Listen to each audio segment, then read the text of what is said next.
to show you. Today, we're going to make pita chips. They're so yummy that my sister can't stop munching on them.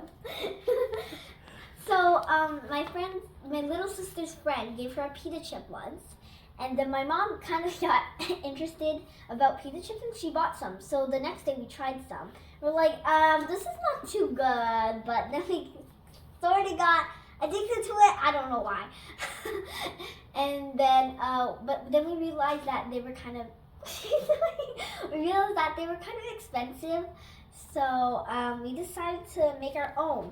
A bag of pita chips only has about 2 or 3 pitas. And this big bag of pitas, you can make so much more pita chips. And it's only a little bit more than the bag of pita chips. So let's get started.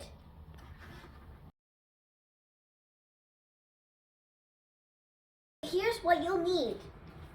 Scissors, or you can use something else to cut the pitas, but I think these work best. Oil, something to brush the oil with, and salt. We use Himalayan rock salt. Fancy! And of course, the pitas! Oh, and maybe a tray to bake the pitas on, lined with parchment paper. Okay, let's get started. We're ready now. So before you get started, make sure you preheat the oven to 420 degrees. Okay, so now we're going to cut this pita in half. And see this little pocket here? We're just going to open it. Oh, it's a little sticky. It's a little hard. It might take a while to open. It's okay if it rips. We're just going to cut it again anyways. Okay, so hold it like this. And we're just going to cut inside of the pocket. Like that. Oh, that one already fell off. Okay.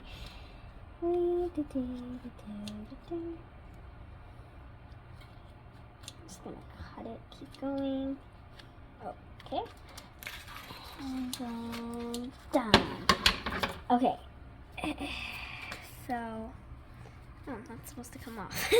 Okay, now we're going to kind of cut it into chips, kind of about the size of like this or something.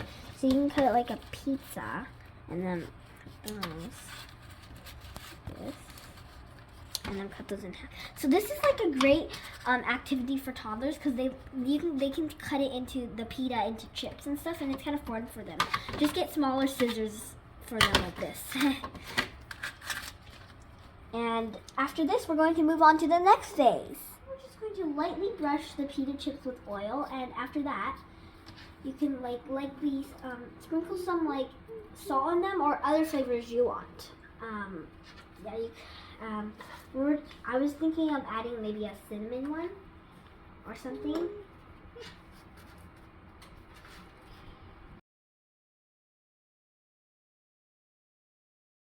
So this is how they turned out. Let's try one.